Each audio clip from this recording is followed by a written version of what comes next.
تو ہمیں جب ان سے کہا جاتا ہے ایمان لاؤ جیسے کہ لوگ ایمان لائے، قالوا،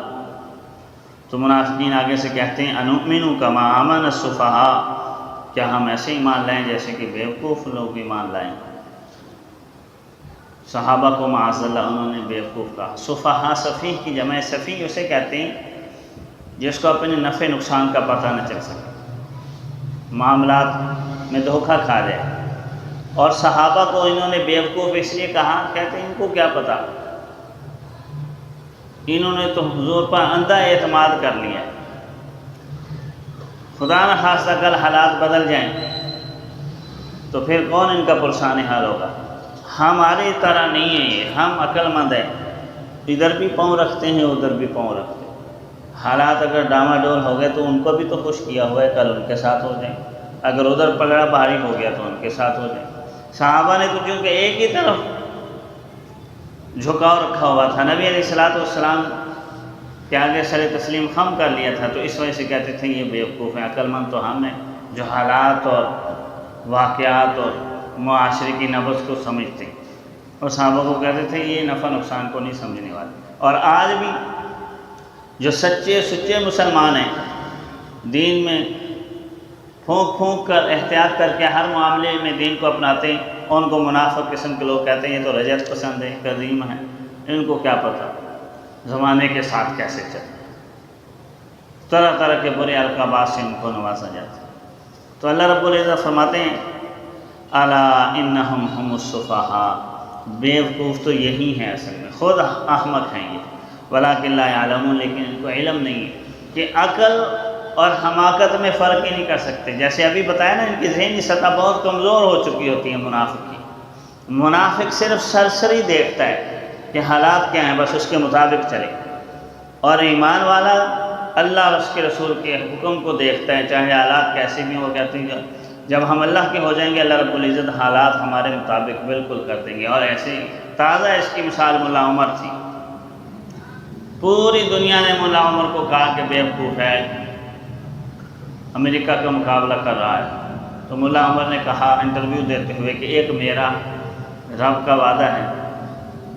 اور ایک امریکہ کی دھمکی ہے، اور میں دیکھتا ہوں مجھے امید ہے میرے رب کا جو وعدہ ہے میں اس کے مطابق چلوں گا تو اللہ اپنا وعدہ پورا کریں گے، اور اس کے مطابق وہ چلے تو حالات کیسے بھی تھے اللہ تعالیٰ نے ان کے حق کے اندر کامیابی اور فتح مندیاں لکھ لی۔ تو یہ ہوتا ہے کہ حق کو پہچان کر پھر اس کے مطابق چلنا چاہے حالات کیسے، لیکن منافقین سرسری دیکھتا ہے، تو ذہنی سطح ان کی بڑی کمزور ہو چکی ہے، تو اسی وجہ سے انہوں نے بیوقوف کہا صحابہ کو کہ یہ تو انجام نہیں دیکھتے، تو ہمیں انجام تو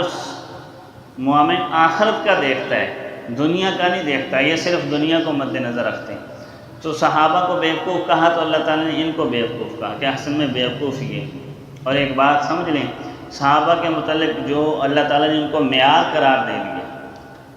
ان کے متعلق جو جیسا کہے گا ویسی آواز اپنے متعلق سنے گا۔ منافقین نے ان کو بیوقوف کہا تو اللہ نے جواب میں ان کو بیوقوف کہا، اور معاذ اللہ اگر کوئی صحابہ کو کافر کہے گا تو جواب اس کو اسی طرح ہی ملے گا، یہ امت کی صدا ہے، جیسی لگاؤ گے ویسی واپس آ جائے گا۔ تو فرمایا ولکن لا یعلمون، لیکن ان کو علم نہیں ہے، نہ سطحی علم ہے نہ احساسات ہیں، ان کو عقلی طور پر یہ کورے ہو چکے، اندھیرے کو روشنی کہہ رہے ہیں اور روشنی کو کہتے ہیں کہ یہ اس کے اندر خیر ہی نہیں، خیر اور شر کے معانی عقل اور حماقت کے مفہوم ہی نہیں جانتے، تو ہمیں یہ بیوقوف۔ اب آگے ان کی معاشرتی خرابیاں، ذاتی خرابیاں، ذہنی خرابیوں کے بعد اب معاشرتی خرابیاں بیان کی جا رہی کہ معاشرے میں ان کا کردار کیا ہوتا ہے۔ معاشرے میں ان کا کردار یہ ہوتا ہے ان کے پاس جائیں گے ان کی بات کریں گے، ان کے پاس آئیں گے ان کی بات کریں گے، یہی ہوتا ہے منافق۔ فرمایا وَإِذَا لَقُوا الَّذِينَ آمَنُوا، جب ایمان والوں سے ملتے ہیں قَالُوا آمَنَّا، تو کہتے ہیں ہم بھی ایمان لے آئے۔ اچھا، ایک منافقین کی ایک بری عادت یہ تھی کہ جب ایمان والوں میں سے کوئی ضعیف، کمزور، غریب ان کے سامنے آ جاتا تو اکڑ جاتے تھے ان کے سامنے، ایسے بڑے تو شیشیاں ہیں، اور جب کوئی ایمان والوں میں ذی وقار شخصیت سامنے آ جاتی تو ان کی چاپلوسی شروع کر دیتے، اور یہی منافق کی نشانی ہوتی کہ غریب کے آگے اکڑ جاتا ہے اور باوقار اور ذی اثر شخص کے سامنے تملق کرتا ہے، چاپلوسی کرتا ہے، ڈر جاتا ہے۔ اور یہ یہی ہے کہ جب بڑے صحابہ کے سامنے ان کی بات آتی، صحابہ کو بیوقوف کہنے کی ضرورت عام مجمع میں نہیں کر سکتے تھے، بڑے صحابی کے سامنے آتے اور ان سے ملاقات کرتے تو کہتے ہیں آمنا، ہم بھی ایمان لے ہیں، ہم بھی آپ جیسے۔ وَإِذَا خَلَوْا إِلَىٰ شَيَاطِينِهِمْ، اور جب اپنے شیطانوں کے پاس تنہا ہوتے ہیں تو گویا کہ اللہ کے نظام کو، اللہ کے دین کو ٹھکرانے والے شیطان ہیں، سرکشی کرنے والے، دین الہی کا راستہ روکنے والے شیطان، چاہے وہ انسان ہوں، حیوان ہوں یا جن ہوں، شیطان یہ صفات ان کے اندر ہیں، ان کو شیاطین ہی کہا گیا۔ تو ہمیں جب یہ اپنے شیطانوں کے پاس جاتے ہیں، تنہا ہوتے ہیں ان کے پاس، جو کھلم کھلا منافق کافر تھے، سرکشی کرنے والے تھے، باغی تھے، تو جب ان کے پاس جاتے ہیں قالو،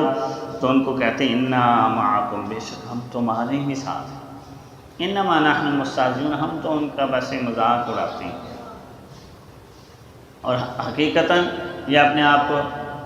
سمجھتے تھے کہ ہم بڑے عقلمند ہیں، ان کے ساتھ بھی ہیں، ان کے ساتھ بھی، دونوں دو رخیاں پر چلتے ہیں۔ تو یہ معاشرتی طور پر منافق کی یہ نشانی ہے کہ کسی کا بھی نہیں ہے، ان کے پاس جا کر ان کی بات کریں گے، ان کے پاس جا کر ان کی بات۔ تو ایمان والوں سے ملتے تو کہتے ہیں ہم مومن ہیں، ہم ایمان لے آئے، اور جب اپنے شیاطین کے پاس جاتے ہیں تو ان کو کہتے ہیں انا معکم، بے شک ہم تمہارے ساتھ ہیں، بڑی تاکید کے ساتھ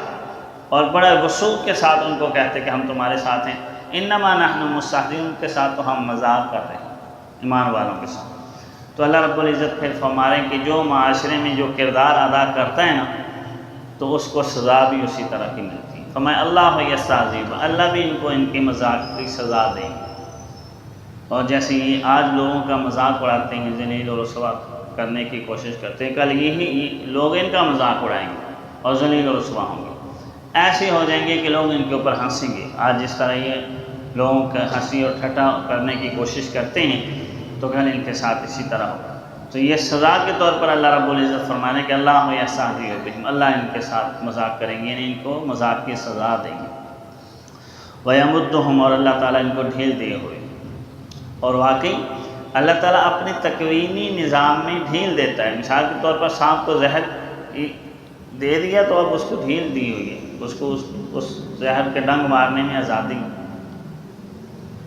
اسی طریقے سے جس نے کفر کر لیا اس کو کفر، جس نے سینما جانا ہے اس کو سینما کی طرف جانے کا اختیار ہے، جس نے مسجد آنا ہے اس کو مسجد آنے کا اختیار ہے۔ ایسے تو نہیں ہے کہ سینما کی طرف اس کے قدم اٹھے تو زنجیریں ڈال دی جائیں اور مسجد کی طرف آئے تو آزادی نہیں، ہمیں دونوں طرف آزادی ہے۔ اب انہوں نے چونکہ کفر کو پسند کیا، ایمان کو پس پش ڈالا، تو اللہ تعالیٰ فرمایا ان کو ڈھیل دے رہے ہیں اللہ کی ذات۔ فی طغیانہم یعمہون، اور اپنی سرکشی میں یہ اندھے ہو رہے ہیں۔ مزید عمہ کہتے ہیں دل کی اندھے پن، آنکھوں کی اندھے پن کو عما کہتے ہیں یا کے ساتھ، اور عمہ ہا کے ساتھ کہتے ہیں دل کے اندھے پن۔ تو یعنی اللہ تعالیٰ فرما رہے ہیں اپنی سرکشی میں سرگرداں ہیں، ہزاروں تخمینے لگائیں گے، اصول وضع کریں گے، تخمینے اندازے ٹاون ڈول ہی زندگی گزاریں گے، اطمینان اور سکون نہیں ہوگا۔ اطمینان اور سکون ہے تو اللہ رب العزت کے نازل کردہ دین، ایمان اور اسلام کے اندر ہی۔ اللہ رب العزت کی ذات ہمیں اطمینان قلب نصیب فرمائے، قرآن و سنت کی روشنی ہمیں عطا فرمائے، اور اس کے رہنمائی میں اپنے شب روز اور معاشرتی، اخلاقی، ذاتی کردار کو پورا کرنے کی توفیق عطا فرمائے۔ وآخر دعوانا ان الحمد للہ رب العالمین۔